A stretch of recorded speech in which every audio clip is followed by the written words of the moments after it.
లేకుండా ఎందుకు పోయింది? అసలు నువ్వెవరు? నువ్వు ఒక ఆర్పీగా కూడా నువ్వు ఒక ట్రైనింగ్ తీసుకున్నామో కాదు. నీకు సంఘాల మీద అసలు అవగాహనే లేదు. నువ్వు పోయి కుర్చీలు ఎట్లా కూర్చున్నావు? మా ఆర్పీలు ట్రైనింగ్ చేసిన ఆర్పీలు అందరూ ఎటుపోయిర్రు? ప్రతి ఎస్ఎల్ఎఫ్లో ఇవే ప్రాబ్లమ్స్ జరుగుతున్నాయి.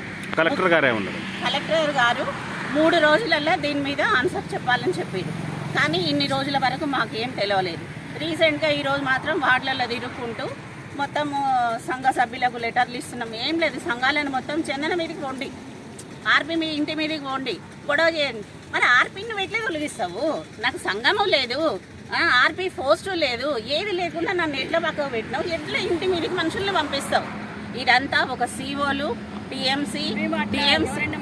టిఎంసి వీళ్ళంతా కలిసి ఆ మెట్మాని మొత్తం భ్రష్టు పట్టించి ఎన్నో కోట్ల నిధులు మా మెట్మాకు వస్తున్నాయండి. గవర్నమెంట్ ఎంతో నిధులు ఇస్తున్నారు. ఆ ప్రాసెస్ ఈ ప్రాసెస్ ఎన్నో రకాలుగా ఉన్నాయి. కానీ ఈరోజు మేము కనీసము ఒక సంఘంలో ఉండడానికి కూడా నోచుకోలేని పరిస్థితి మాకు ఎందుకు ఏర్పడ్డది? దేనివల్ల ఏర్పడ్డది? మీరు ఇప్పుడు ఇక్కడికి ఎందుకు వచ్చినా మాకు న్యాయం కావాలని వచ్చినాం. ఇగో ఈ మహిళలు ఉన్నారండి, ఈ వ్యక్తికి జుట్టు పట్టుకొని పోలీస్ స్టేషన్లో కొడితే ఒక మహిళని, ఒంటరి ఆడ మహిళ, ఎవరు కొట్టిర్రు? ఈ సంఘంలో సభ్యులు. ఏమన్నా సంఘాలలో కోట్లు తీసుకుంటామా? కోట్లు అయితే తీస్తాం కదా, లక్షలు. వాళ్ళు ఏదైనా ఉంటే కూర్చొని లెక్కలు రాసుకుంటారు. అంతటి దానికి వాళ్ళని పోలీస్ స్టేషన్ లో పెట్టడాలు ఎందుకు?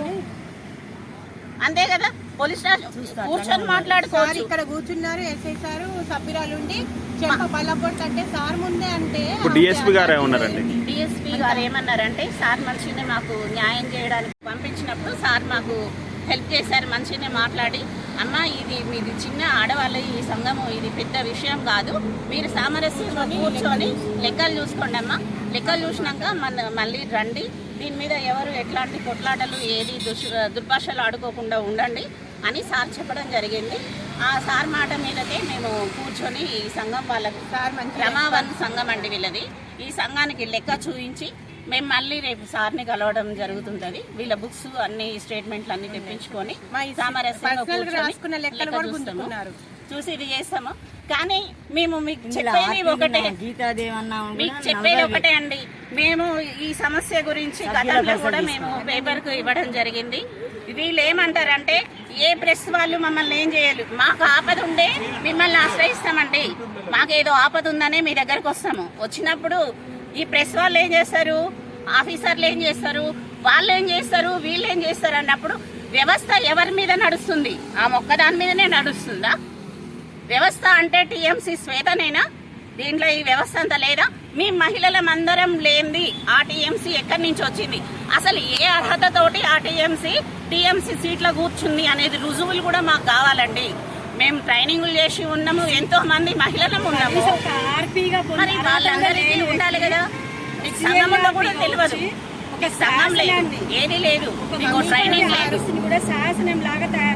అడ్డంగా ఉన్న వాళ్ళను, లంచాలతో వచ్చి కూర్చున్న వాళ్ళను, అడ్డదారులు వచ్చిన వాళ్ళు వచ్చి సీటు మీద కూర్చుంటే ఏం జరుగుద్దో ఈ రోజు మా మెప్మాలో జరిగిందండి.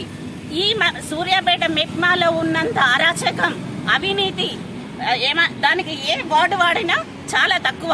కాకపోతే మీ అందరికి చేతులు వచ్చి నేను జోడించి మొక్కుది ఏంటంటే, మీరంతా కలిసి మాకు సహకరించి మా గవర్నమెంట్ మాకెన్ని పథకాలు అయితే మాకు అందిస్తుందో అన్ని పథకాలు అర్హత ఉన్న ప్రతి మహిళకు అందాలి.